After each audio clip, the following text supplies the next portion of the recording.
Have you heard of Microsoft Clarity? Lots of people haven't, and that is what we're going to be talking about in today's Tea Talk. Let's tea talk about that. Right, Lou, we are in the Tea Talk set. This is a real treat. You and I haven't done one of these for a long time. I know, yonks. It's been many, many weeks. Yeah, it has. How are you doing? Looking very summery. Thank you. Lovely It is summer. boiling outside. It is, yeah. We've been recording these, and it is where the UK is having a heat wave. And so Ginny, our office manager, has just told me this morning, apparently, we're about to get another heat wave. Yes. So because it's gone a little bit more. We've all gone through those very sticky, uncomfortable nights. Yeah. Last few nights, a bit more relaxed. Actually been It's lovely. actually been, you can cope with it. Yeah, yeah. Apparently, it's going back. We're going to go and have sticky, uncomfortable, sleepless nights once again. Okay. Just to let you know. Because I didn't know that until Ginny was like, yeah, it's going to be 30 odd degrees. I was like, great. Anyway, we are going to be talking about Microsoft Clarity, which when you told me about this, I sort of knew of it a bit, but I'll be honest, I kind of went, you what? So I'm not as on the tools as I once was. So I was a little bit like, I kind of heard of it, but not quite sure. So I can very genuinely play the part of going and asking the questions. We're going to find out what it is, how, why, where, and all of it. So if you're wondering what Clarity is, Microsoft Clarity, stick around because you're going to find out. But before we get into it, Yes. it's tea or tosh time.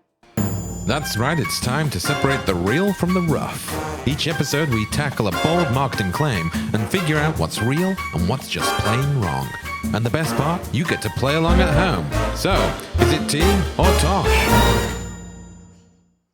All right, then, come on then, tea or tosh. For those that don't know, tea or tosh is our new little segment where it's a question. Yes. Which I've not seen. I have no idea what you're going to don't ask. look. And is it? I'm not. I wouldn't dream of Yeah. it. And is it going to be tea, i.e. true, or a load of old tosh? Is it tea or is it tosh? Okay. Hit me with it. Come on then, let's do ready? this. We love a bit of gamification in our content. Doing it more and more. So, imagine your ad copy. I'm imagining. Okay, good. Thank you. I'm and, imagining. Including the price. Okay. True or false, tea or tosh, Yeah. does including the price improve the click-through rate by up to 30%? Improve the click-through rate if you improve the price. Yeah, so include that the has to be price. tea. Surely, that has to be tea. Yes. Yes. Because people want to know how much things are. Yeah, exactly right. Up to 30%. Up to 30%, according to Wow. Google. That's amazing. We should But that test makes this. it does make sense. I mean, up to 30%, I wouldn't have known that, but that is amazing. I suppose if we think about if I'm buying a product, if you think about yourself as a consumer, Yep, you want to know how much things are. Yeah, and don't, it filters don't out. hide the price, people. Yeah. Make it obvious. Filters out the low intent clicks. Yeah. Also, with the world of smart bidding that we're in now, it helps improve the machine learning against that. Yeah, So, because that as you makes say, sense. it's very easy. It's something that we say all the time to clients is not, is put your price front and center, make it very, because as you say, you want people to deselect themselves. You want people to go, that's not for me because that's not the price point I want to pay in for whatever reason. That's a good thing because then you're not spending the money on that click. You're not getting those people onto the website that then bounce and come back and don't engage and don't buy. And then you go, we had loads of clicks and no conversions. Why? Well, very because you topical. didn't put, you did well, it is, well, exactly, well, exactly. There you go. But that is tea or tosh. Yeah. New little segment we're playing with. I'm liking it, and I'm loving the little graphic that we've got that would have just played over us in between us. They would have put it in. Very, very cool. Loving Same. these little sort of motion graphics that we're doing. So come on then, Microsoft Clarity. What is it? Okay, so it's a platform that analyzes user behavior on your website. So essentially, you get to see what individual users are doing, and then you get to see it at a macro level. So it's not like Google Analytics. I was going to say, that's people's first thing. I'm sure that people think, oh, so it's like analytics, but it's not like that, you said. No. Why is it not like that? Well, for a start, it doesn't really bring in the revenue data. Okay. It brings in data for all different platforms, especially if you tag up properly. And that's something, if you're interested in, we can talk about separately because it's There you go. slightly boring. Yeah. Boring? Never. It's such good fun. Yeah. But essentially, you can see what one user does on your website. You can watch videos, but also you can kind of see how many people are clicking where the heat maps are. It's kind of like stalking on your website, isn't it? Yeah, on your own website. On your own website. Yeah. So if you are really nosy and you're wanting to sort of go, well, what are people doing? Well, we are. As marketers are nosy. We have to be nosy. That's our job. We are paid to be nosy.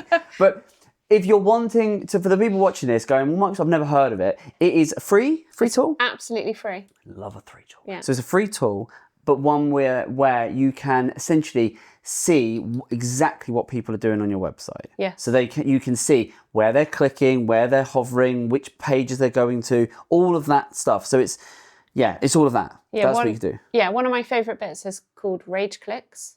Rage clicks. Yeah, because I love a bit of rage. Okay. And I love a bit of clicking. Okay. Okay.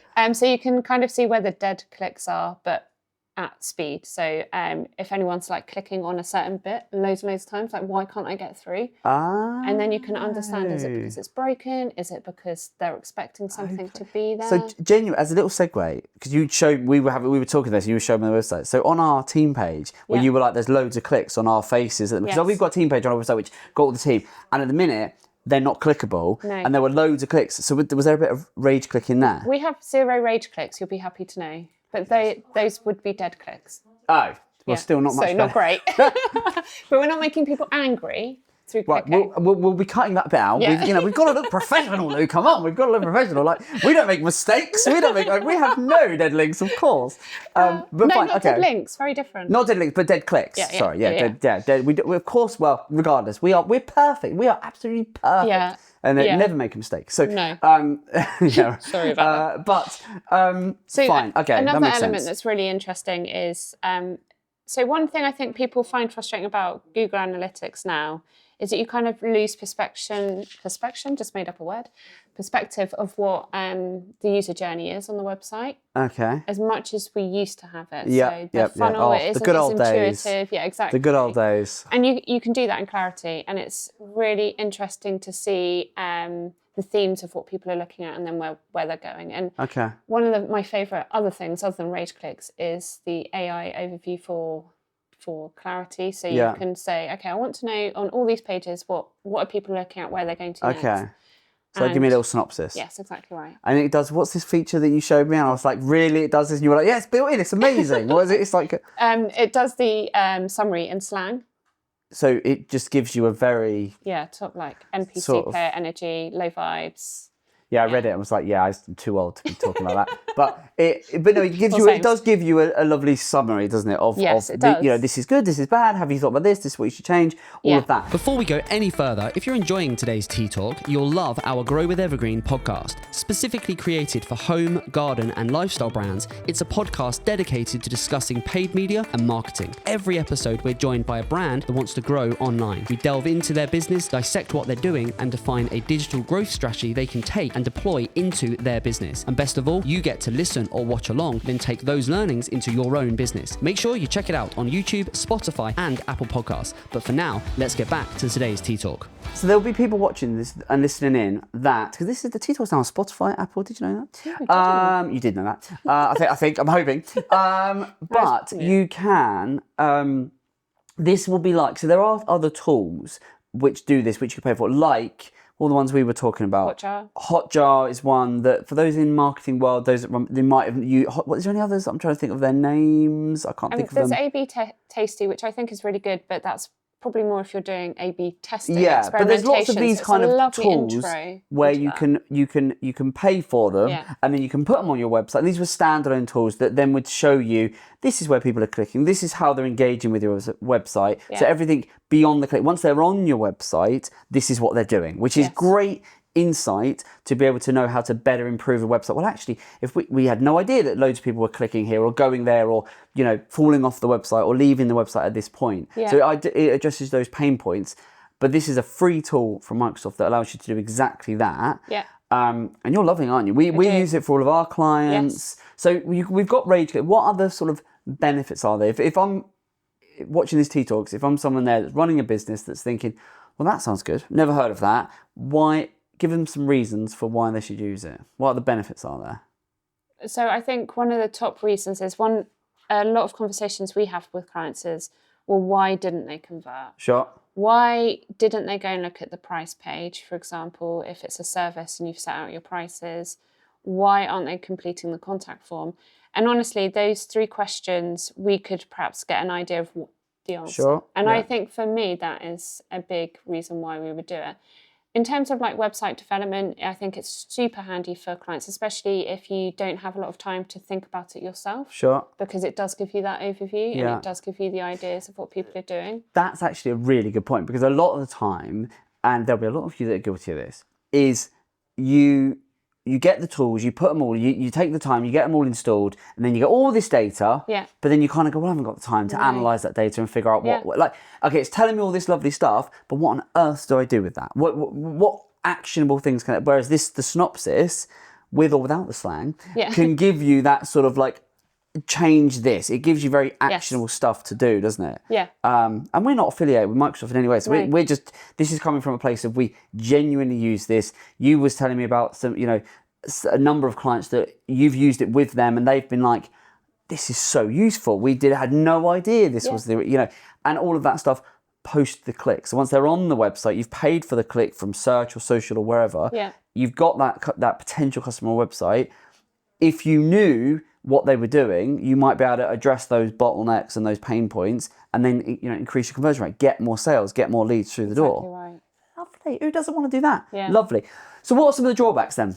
I think one of the drawbacks is perhaps it doesn't go into enough detail perhaps just for me. Yeah. I would love to understand the revenue journey a bit more, and again, because it doesn't bring revenue in, I think it it does, but not in the level that we want to understand the journey. But you know, as serious marketers, we would we want, it can't go granular enough, can it? We want to slice everything. It's me, not them. It's not good enough for Lou, but for most of you, it will be fine. But I think that's a fair point. But it will give you, if you're not using it, it's like, we'll use it because it's going to still tell you a lot more than if you're not using it. Right. So agreed. it's still going to give you a huge amount. And this thing is completely free. So free. How long has it been out? How long has it been? I think about 18 months, but my time perception is very off nowadays. We live in the evergreen bubble of, you know, time's just, is merely a thing. Okay, interesting. Any other final thoughts? Otherwise, we'll just wrap it up and tell people to go and check out. How do you sign up for this thing? Do you just, is it a case of Googling? I say Google. Binging. Yeah, obviously. Of course, Microsoft. It's Microsoft. A bit of Clarity, Microsoft Clarity? Yes, and if you're a client with us, we'll be setting it up for you anyway. But well, most of it, already on it. But you said, in terms of the setup of this, how involved, if I'm non-technical, how do I need my developer to set this up? Can I set this up? As long as you've got access to your website. And to GTM. What's GTM for those? Google Tag Manager, sorry. As long as you've got those two things, it's an easy setup. And if you haven't got Tag Manager, most should. You definitely should. Really should. But if you haven't, is there another simple way, or is that a bit more involved? That would be more involved. That's more involved. But if you've got Tag Manager, easy. And if you haven't, is that case more likely you might go to your developer and say, give us a hand getting this set up? Exactly right. But you would say it's worth the couple of steps to do that, whether it's with or without Tag Manager, because of the insights you will gain to be able to improve once the conversion rate and all of the insights you're going to gain once they're on the website. Yes, and I'd give it about 28 days to really build up some data. Okay. And then if you wanted to link up all your channels, you'd need to get UTM parameters set up. Right. Yeah. But then again, let's not dwell on that. Yeah. I said before. We go a bit down a rabbit hole, don't we? Yeah. But I think Microsoft Clarity, there you go. It does what it says on the tin. It provides a bit of clarity, doesn't it? And I think it's a really good, genuinely though, it's a really good topic, and it's something worth sharing on a T-Talk, because so much time and effort and focus, you know, is put on the ads and let's get the people to the website and so on. But you know, if you drive 100 people to your website, even if you have a really, really good like if you had the best in class website, I was thinking of it like this. I think if you had a great website that was just perfect, that, you know, and you had great ad accounts and this, that, and the other, highly targeted ads, even if you converted at 10%, which would be quite something for most websites, that still means 90 in every 100 people that you are paying to get onto your website are not going to convert.